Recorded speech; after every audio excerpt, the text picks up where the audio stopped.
많은 영상들에서 바세린을 꾸준히 바르면 주름을 사라지게 할 수 있다고 하는데 사실일까요? 잔주름은 바세린을 바름으로써 충분히 좋아질 수 있습니다. 잔주름은 피부의 제일 위쪽 표피까지만 내려가 있기 때문에 적절한 유수분만 조절해주면 완화시킬 수 있습니다. 반면 깊게 파인 주름은 진피층까지 내려가 있기 때문에 바세린을 아무리 많이 발라도 효과를 보기 어렵고 시술적인 치료가 필요합니다. 바세린이 보습에는 효과가 좋지만 누가 어떻게 바르느냐에 따라 독이 될 수도 있고 좋을 수도 있습니다. 지금 그 방법에 대해 말씀드리겠습니다. 바세린의 효과는 크게 두 가지가 있는데요. 첫 번째는 외부로부터 피부를 막아주는 보호막 역할을 해주고, 두 번째는 피부의 수분을 유지해주는 기능을 합니다. 피부 위에 기름막을 한 겹 더 씌워준다고 생각을 하시면 되는데요. 기름막이 외부의 자극이나 세균들의 침투를 막아주기 때문에 보호막의 역할을 하는 거고, 피부 속의 수분이 밖으로 증발되는 것을 막아주기 때문에 보습제 기능도 하는 겁니다. 즉 바세린을 통해서 우리가 원할 때 보호막을 만들어줄 수가 있습니다. 하지만 바세린은 단독으로만 사용하기에는 보습제 기능이 부족합니다. 로션이나 크림은 보습 그 자체로 수분감을 주지만 바세린은 수분을 공급해주는 역할보다는 날아가는 걸 막아주는 보호막으로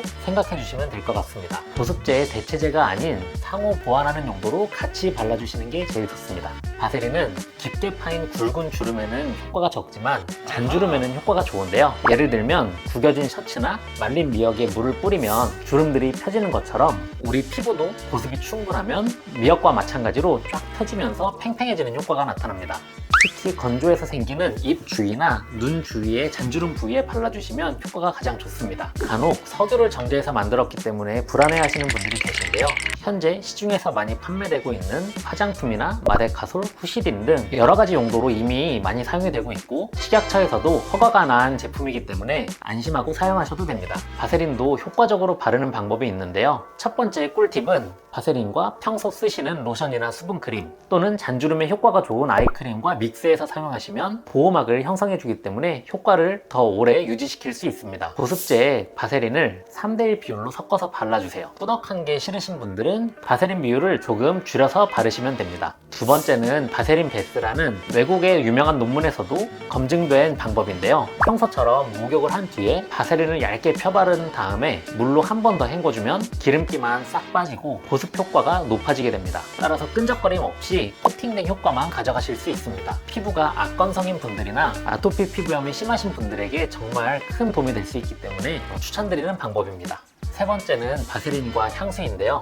바세린을 바른 후에 향수를 뿌려주면 알코올 성분이 날아가는 걸 로션과 마찬가지로 막아주기 때문에 향이 오랫동안 지속됩니다. 이런 바세린도 잘못 사용하면 독이 될 수 있는데요. 주의사항에 대해서 간단하게 말씀드릴게요. 주의사항 첫 번째는 바세린을 바를 때 깨끗하게 청결을 유지한 상태에서 발라주셔야 합니다.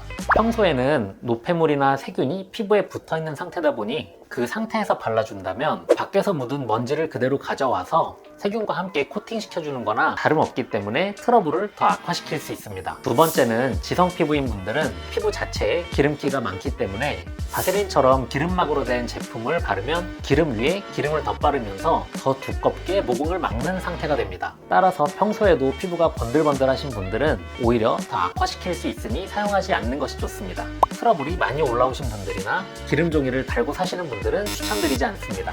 세 번째, 화상에는 사용하시면 안 됩니다. 가만히 두면 자연스럽게 낫는 살짝 베인 정도의 가벼운 상처에는 바르셔도 되지만 2도 이상의 화상 부위는 처음에 열이 많이 발생하는데 이 열을 빠르게 발산시켜주는 것이 굉장히 중요합니다. 그런데 바세린으로 막아버리면 열이 발산되지 못해 화상 부위를 더 악화시킬 수 있습니다. 네 번째, 너무 두껍게 발라도 좋지 않습니다. 각질이나 피지가 많이 쌓이면 트러블이 되는 것처럼 바세린도 너무 두껍게 바르면 모공이 막혀버리기 때문에 안 좋습니다. 바세린은 무조건 얇게 펴발라야 된다는 걸 잊지 마세요. 지금까지 바세린에 대해서 알아봤는데요. 주름은 홈케어를 어떻게 하느냐에 따라 피부과 시술과 병행했을 때 효과와 유지기간이 달라지게 됩니다. 오늘 제가 말씀드리는 내용을 잘 실천하시면서 피부과 치료가 병행이 되시면 효과가 훨씬 더 좋아지실 거예요.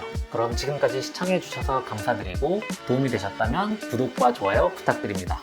감사합니다.